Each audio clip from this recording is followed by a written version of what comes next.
بسم اللہ الرحمن الرحیم۔ ناظرین کرام، ہماری گفتگو چل رہی تھی سلسلہ وار حضرت ابو طالب علیہ السلام کی ذات والا صفات پر لگایا جانے والا کفر اور شرک کا الزام کائنات کا بدترین جھوٹ ہے، اور ہماری گفتگو کا جو محل ہے، ہم تجزیہ کر رہے ہیں اعلی حضرت رحمۃ اللہ تعالیٰ علیہ کی کتاب شرح المطالب فی مباحث ایمان ابی طالب پر۔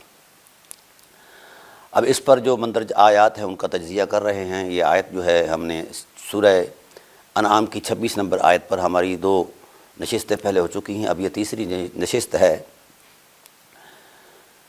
تو پچھلی نشست کے اندر یہ طے پایا تھا کہ اگر حضرت ابو طالب علیہ السلام کو اس آیت کا محل اور معنی قرار دیا جائے تو قرآن کریم کی معنویت اور نظم قرآن اور قرآن کریم کی سلاست کی قطعیت جو ہے وہ متاثر ہو جائے گی اور وہ نظم حاصل نہیں ہو پائے گا۔ تو اس پر ہم نے ایک حوالہ پیش کیا تھا کہ علماء اہل سنت میں بڑی شخصیت ہیں تفسیر کی دنیا میں، علامہ راضی رحمۃ اللہ تعالیٰ علیہ، انہوں نے بھی اس بات کی وضاحت دے دی تھی، اور انہوں نے کہا کہ اگر حضرت ابو طالب علیہ السلام کی ذات والا صفات کو محل قرار دیتے ہیں آیت کا، تو اس سے قرآن کریم کا نظم اور سباق و سیاق کا جو ربط ہے اس کی قطعیت وہ ختم ہو جاتی ہے۔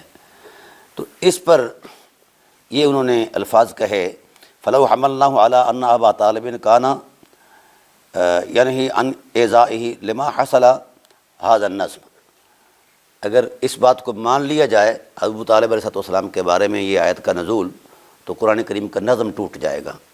تو اعلیٰ حضرت رحمۃ اللہ تعالیٰ علیہ کے چونکہ خان صاحب ہیں، انہوں نے اپنی خان صاحبی کے حوالے سے اس بات کو قبول نہ کیا۔ راضی علیہ رحمہ کو جھڑکتے ہوئے کہا یہ کیسے ہو سکتا ہے، حالانکہ عطا اور مقاتل جو ہیں وہ نظم نسق کو زیادہ اچھا جانتے ہیں، لہذا انہوں نے جب کہہ دیا تو کہہ دیا۔ میرا سوال یہ ہے، یہ تو علماء کے اپنے خیالات اور تجزیہ جات ہیں، میرا سوال یہ ہے کہ عطا اور مقاتل کے پاس کون سا ذریعہ علم ہے کہ کئی سال بعد، 100 سال کے قریب کا عرصہ گزر جاتا ہے، اس کے بعد ان کو یہ علم ہوتا ہے کہ یہ حضرت ابو طالب علیہ السلام کی بابت نازل ہوئی؟ کوئی ذریعہ علم نہیں رہا۔ ابن عباس رضی اللہ تعالیٰ عنہما کا قول، تو ابن عباس رضی اللہ تعالیٰ عنہما اس وقت پیدا ہی نہیں ہوئے تھے جس وقت یہ معاملہ درپیش آیا۔ 17-18 سال بعد ابن عباس جو ہے وہ قرآن سے وابستہ ہوئے۔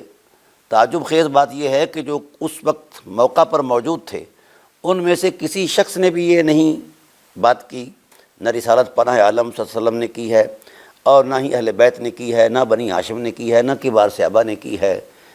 17 سال بعد یہ راز کھلا ہے ابن عباس پر، اور ان کی طرف سے جو قول آیا اس کے قول کی صحت پر آج تک کسی نے دلیل نہیں دی۔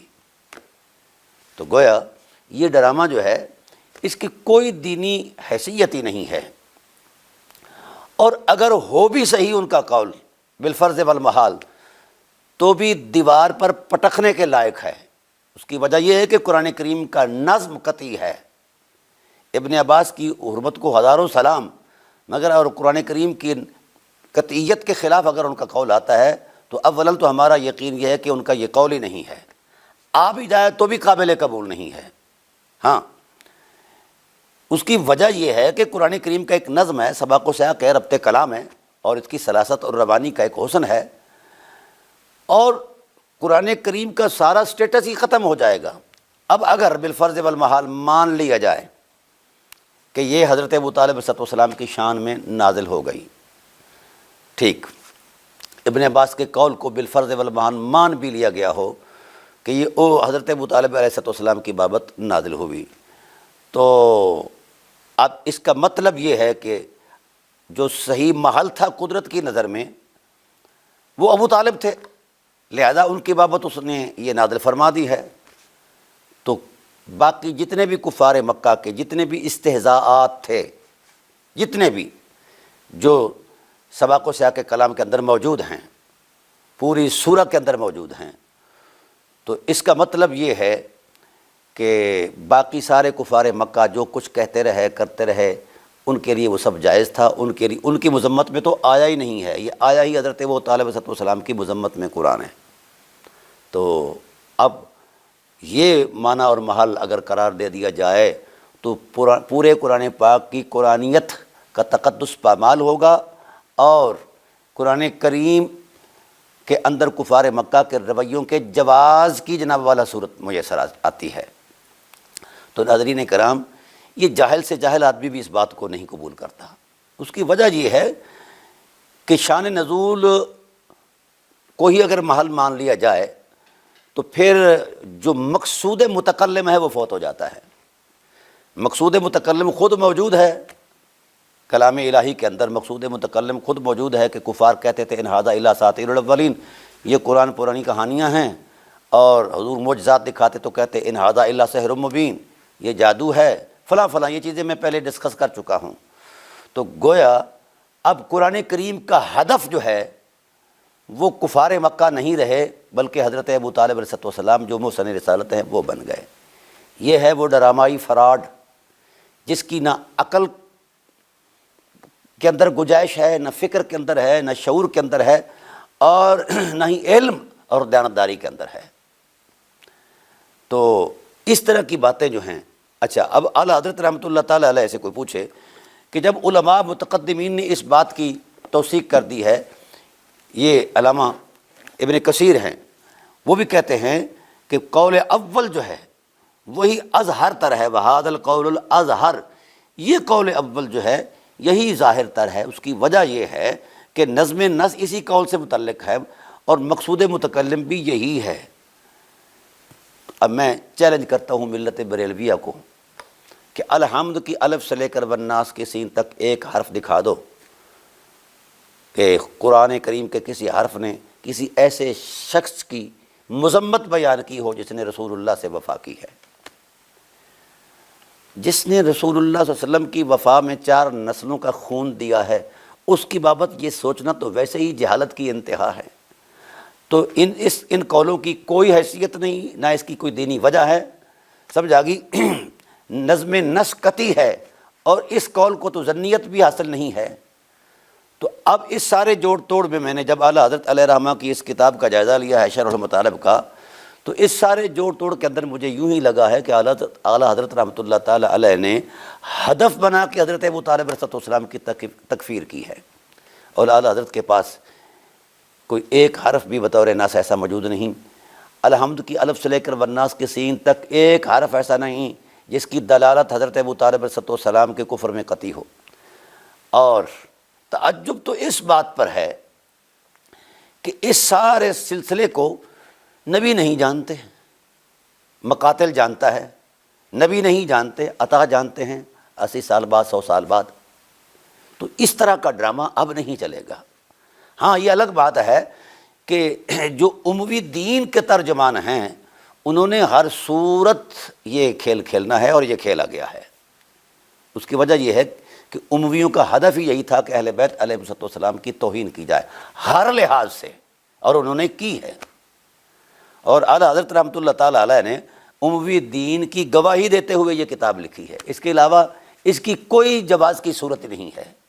جتنی آیات ہیں اس کا ہدف نامزد جو ہے اس جعلی FIR میں ملزم ہیں، مجرم ہیں، وہ اہل بیت ہیں۔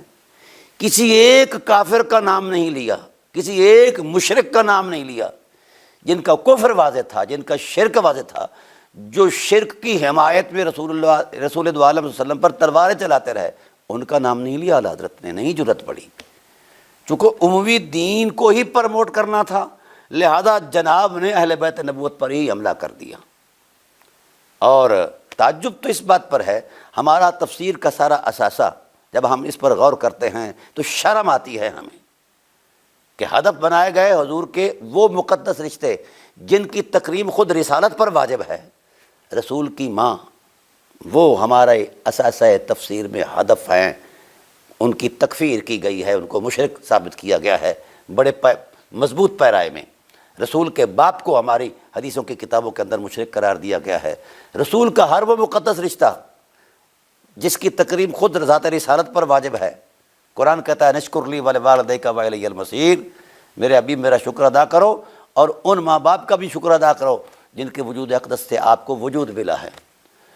تو جن کی تکریم خود رسالت پر واجب ہے، انہی کو ہی ہم نے کافر بنانے کا شوق پورا کیا ہے۔ یہ ہے ہمارا دین، یہ ہے سنیت، یہ ہے بریلویت، لا حول ولا قوت الا باللہ۔ ہاں، اعلیٰ حضرت علیہ الرحمہ نے حضور کے والدین کریمین پر کتاب لکھی شمول الاسلام، لیکن ان کے سامنے وہ شواہد موجود نہیں ہیں، نہ انہوں نے جواب دیا ہے۔ یہ شروع سے چلا ہے، اس پر میں الگ سے گفتگو کروں گا، وہ آگے آ رہا ہے۔ تو جتنی بھی آیات کو کوڈ آؤٹ کیا ہے، تمام آیات میں ہدف حضور کا حرم ہے اور کوئی نہیں۔ کسی بھی ایک کافر اور مشرک کا نام اعلیٰ حضرت نے نہیں لیا کہ اس سے مراد فلاں شخص کی مذمت ہے یا فلاں کی ہے، نہیں، نہ من حیث المجموع اور نہ من حیث الانفراد۔ تاہم ہم نے اس کی کلی کھول دی ہے۔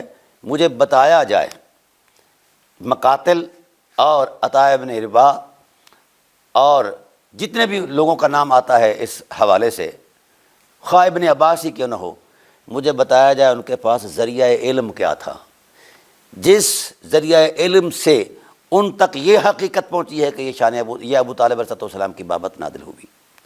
یہ عطا اور مقاتل تو بہت دیر کے لوگ ہیں نا، بہت بعد کے لوگ ہیں۔ چلو ابن عباس پر آ جاتے ہیں، تو ابن عباس بھی 18-19 سال تک بے خبر رہے۔ ہاں، یہ مان لیا گیا ہے کہ ابن عباس کو رسول اللہ صلی اللہ علیہ وسلم کی ذات نے عالم ارواح میں جا کر بتایا تھا۔ یہ مان لیا جائے تو ہو سکتا ہے کہ اس بات پر ہم خاموش ہو جائیں۔ لا حول ولا قوت الا باللہ۔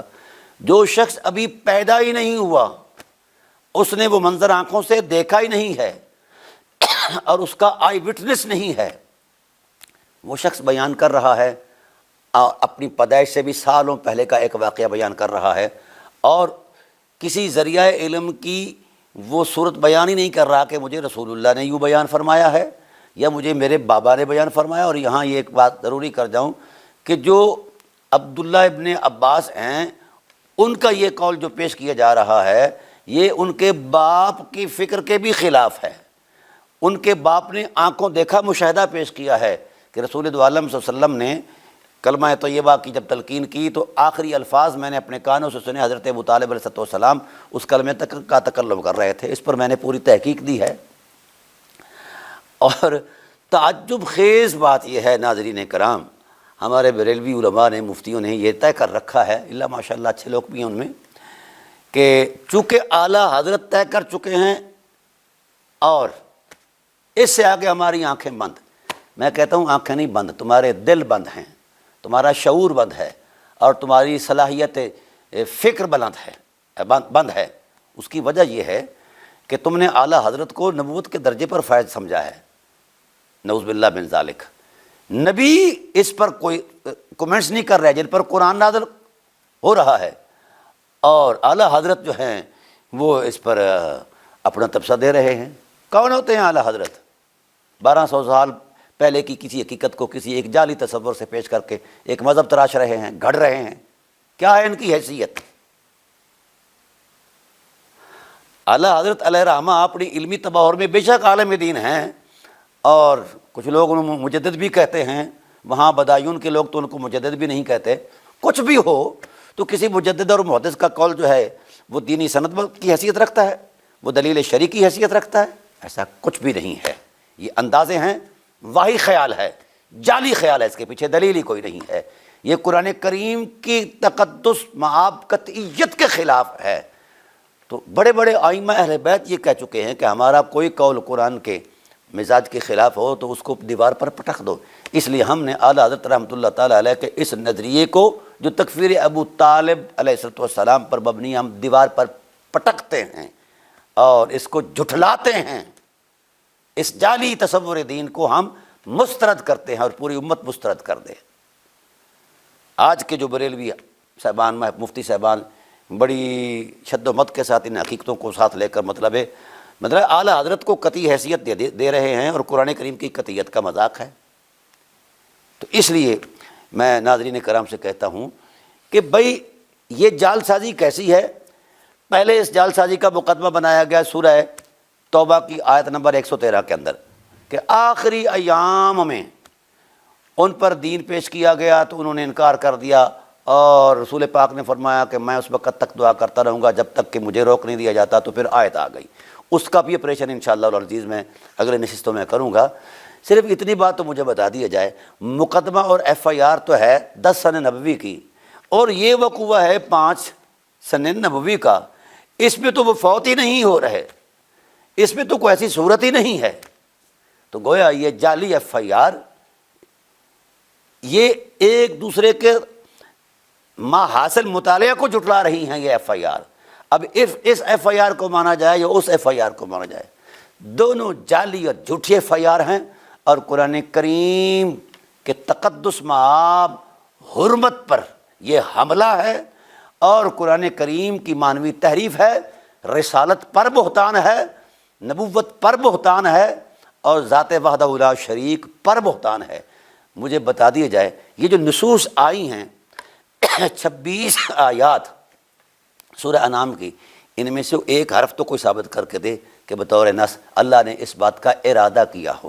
اور ڈرامہ تو اس بات پر ہے کہ اگر اس کو وَيَنْهَوْنَ عَنْهُ کو دو مخالف زاویوں میں کیسے تسلیم کر لیا گیا ہے۔ قرآن تو کہتا ہے کہ یہ رسول کی نفرت سے لوگوں کو روکتے تھے، قرآن کہتا ہے کہ کفار مکہ رسول کی نفرت سے اتنے آگے بڑھ گئے، نفرت میں آگے بڑھ گئے کہ لوگوں کو حضور کی بارگاہ میں آنے سے روکتے تھے، وَيَنْهَوْنَ عَنْهُ، اور خود بھی نفرت کرتے ہوئے دور ہٹتے تھے۔ اب مجھے بتایا جائے اس کا یہ ترجمہ کس بنیاد پر کیا جا رہا ہے کہ رسول کی ایک شخص محبت کرتا ہے اور لوگوں کو روکتا ہے رسول کو ایذا دینے سے؟ بھئی یہ تو نظم نص اور صیغے کا تکلم اور ساخت ہی نہیں اسے قبول کرتی، تو اس کو کیسے قبول کر لیا جائے جس کو نظم نص ہی قبول نہیں کرتا؟ پھر اسی وجود میں نفرت بھی ہے اور اسی وجود میں محبت بھی ہے، یہ دو متضاد حقیقتیں ایسی ایک ہو سکتی ہیں؟ کیا آگ اور پانی ایک ہو سکتے؟ تو بھائی نفرت بھی کرتے تھے اور محبت بھی کرتے تھے، یہ کیسا ڈرامہ ہے؟ تو گویا اس کو نہ طبع مانتی ہے، نہ شریعت مانتی ہے، نہ حقیقت مانتی ہے، اور نہ ہی فکر مانتی ہے، نہ شعور مانتی۔ تو یہ فلسفہ بحمد اللہ تعالی ہم نے اس کی جال سازی کو کھول کر رکھ دیا ہے، ننگا کر دیا ہے، چونکہ یہ ڈرامائی فراڈ تھا جو تسلسل کے ساتھ چلا آیا، اور ہمارے بزرگوں نے سمجھا کہ یہ جناب والا کیا بہترین سوغات آئی ہے، اور ہم اس کو نقل کر کے جناب والا حضرت ابو طالب علیہ السلام کی تکفیر کر پائیں گے اور بڑا خوبصورت مذہب تیار کریں گے۔ تو گویا کسی بھی جہت علم سے اس آیت کریمہ کا حضرت ابو طالب علیہ السلام سے کوئی تعلق نہیں ہے۔ اور اعلیٰ حضرت نے یہاں ایک خنثی بھی کرتے ہوئے ایک حدیث بھی اپنے میں جڑی، جب راضی کا تعاقب کرنے لگے، راضی نے کہا نا علیہ رحمہ نے کہ جناب والا نظم نسق جو ہے وہ حاصل نہیں ہوتا اس قول کے ماننے سے، تو وہ کہتے ہیں کہ جب رسول دو عالم صلی اللہ علیہ وسلم نے سے پوچھا گیا تو آپ نے فرمایا کہ میری شفاعت سے ان کو جہنم کے اونچے درجے میں جو ہے لایا جائے گا اور آگ کی جوتیاں وغیرہ وغیرہ۔ تو بھائی اعلیٰ حضرت سے یہ سوال ہے میرا، یا اعلیٰ حضرت کے پجاریوں سے سوال ہے میرا، کہ مجھے بتایا جائے کہ پہلے اس ایف آئی آر کو تو پروف کرو کسی، یعنی یہ جو الزام لگاتے ہو جعلی جھوٹا، اس کو تو ثابت کرو۔ الزام ثابت ہوگا، سزا تب ہوگی نا جب الزام ہی تم ثابت نہیں کر سکتے، اور ہمت نہیں ہے تم میں، نہ شعور کی کوئی رتی ہے تمہارے اندر۔ جب تم الزام ہی ثابت نہیں کر سکتے تو تم سزا دینے کا اعلان کیسے کر سکتے ہو؟ تم کون ہوتے ہو؟ تمہاری حیثیت ہی کیا ہے؟ اس لیے یہ سب جعلی ڈرامہ ہے، اور یہ ہر میں نبوت کی اہانت ہے، اور قرآن کریم کی معنوی تحریف ہے، نبی کریم صلی اللہ علیہ وسلم کی ذات پر بہتان ہے، خدائے ذوالجلال کی ذات پر بہتان ہے۔ تو لہذا اعلیٰ حضرت رحمۃ اللہ تعالیٰ علیہ نے یہ جو کچھ بھی لکھا ہے یہ بے حیثیت ہے، اس کی کوئی حیثیت نہیں۔ ہاں آج اگر کوئی بریلوی مفتی، کوئی مولوی، کوئی طوطا، کوئی کبوتر، کوئی کاں اگر اس کو ثابت کرنا چاہے تو علم کی قوت سے، دلیل کی حرمت سے یہ ثابت کرے، اسی دلیل سے، اسی آیت کے ضمن میں سواق و سیاق ربط کلام میں کوئی ایسی دلالت دکھا دے جس میں یہ چیز موجود ہو۔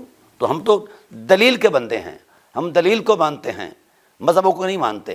جس مذہب کی قوت میں کوئی دلیل ہے اس کا احترام ہے، جس مذہب کی قوت میں دلیل ہی کوئی نہیں ہے وہ ڈرامہ ہے۔